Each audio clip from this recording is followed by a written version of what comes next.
A to Z Mysteries, The Absent Author, Chapter 1. Please, Josh, Dink said. If you come with me today, I'll owe you one. Just name it. Anything. Dink's full name is Donald David Duncan. But no one in Green Lawn ever calls him that, except his mother, when she meant business. Josh Pinto grinned at his best friend. Anything.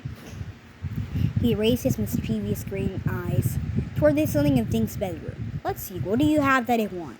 He scratched his head. I know. I'll take Loretta. Shh. I'm reading. Dink tossed a pillow at Josh. When I said anything, I meant anything but my guinea pig. Are you coming with me or not? I have to be at the book nook in 15 minutes. Dink rushed into the bathroom, tucking his shirt into his dreams at the same time. Josh followed him.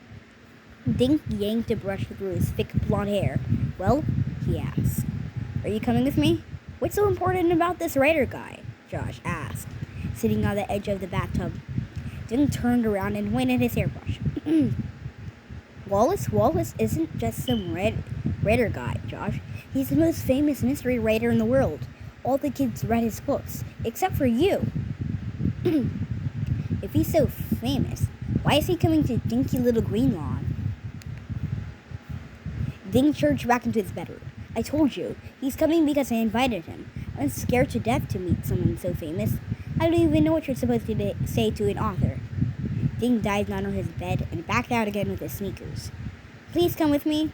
Josh leaned in the bedroom doorway. Sure, I'll come, you dope. I'm just trying to make you sweat. Usually you're so calm. Dink stared at his friend. You will? Thanks. I can't believe Wallace is really coming. When I wrote and asked him, I never thought he'd say yeah. Dink yanked his backpack out of his closet. Pack my books, okay? I'm getting Wallace to sign them all. Josh began putting Wallace books off Dink's bookshelf. Geez, how many do you have? Everyone has written. Dink sat on the floor to tie his sneakers. 23 so far. You should read some of them, Josh. Josh picked out the Poison Pond and read the back cover. Hey, cool. It says here that Wallace lives in a castle in Maine. Wouldn't that be neat? Dink grinned. When I'm a famous writer, you can live in my castle, Josh. No way. When I'm a famous artist, you can live in my castle. Down in the basement. Josh picked up the rail in the river. What's this guy look like? He asked. And how come his picture isn't on any of these books? I wondered about that too, Dink said. I sent him one of my school pictures and asked for one of him. But when I got this letter, there was no picture. He finished tying his laces. Maybe Wallace doesn't like having his picture taken. Josh squeezed all 23 books into Dink's bag. He grinned at Dink. Or maybe he's just too ugly. Dink laughed. Gee, Josh, you're ugly and you love having your picture taken. Ha ha. Josh picked up his drawing pad. But just because you're my best friend, I'll draw his picture at the bookstore. Dink looked at his watch. Yikes, he said. We have to pick up Ruth Rose in 1 minute. He turned to the bathroom and started brushing his teeth. How'd you get her to come? Josh called. Dink rushed back into the room, wiping toothpaste from his mouth. You kidding? Ruth Rose loves Wallace books. Dink slung his backpack over his shoulder.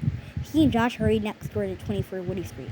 Tiger, Ruth Rose's orange cat, was sitting in the sun on the steps. Dink pressed the doorbell. Ruth Rose showed up at the door. As usual, she was dressed all in one color. Today was purple. She wore purple coveralls over a purple shirt and had on purple running shoes. A purple baseball cap kept her black curls out of her face. Oh, we're almost done.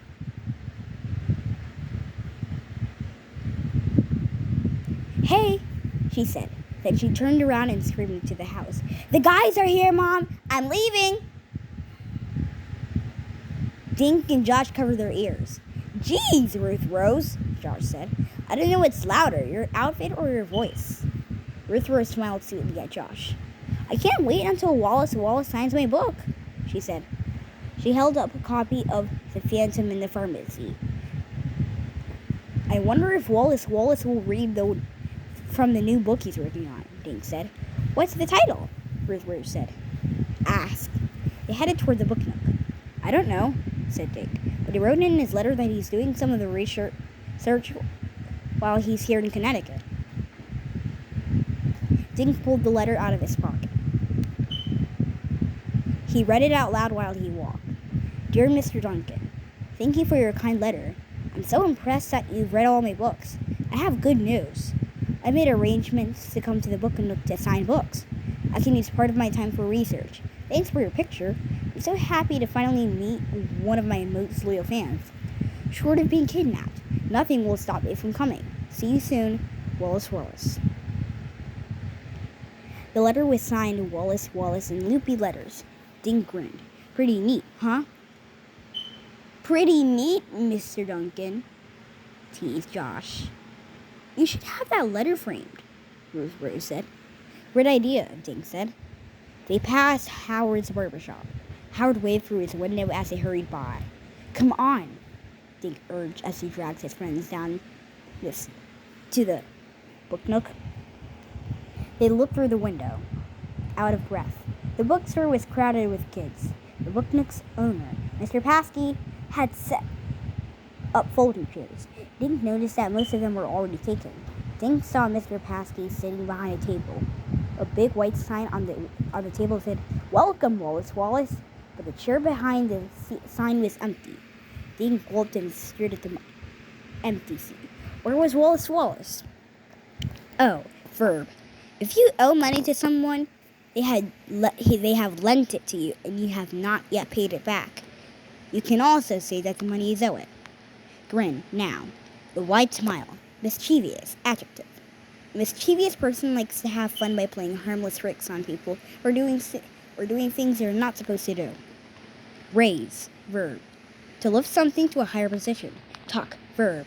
To push a loose end of a piece of clothing or material into a particular place or position, especially to make it tidy or comfortable. Yank, verb. If you yank someone or something somewhere, you pull them there suddenly and with a lot of force. Squeeze, verb. To press something firmly, especially from all sides in order to change its shape. Reduce its size or remove liquid from it. Sling, verb. To throw or drop something carelessly. Neat. Very good, pleasant, or enjoyable. Tease, verb. To laugh at someone or say unkind things about them, either because you are joking or because you want to upset that person. Urge, verb. If you urge someone to do something, you try hard to persuade them to do it. Bye, guys.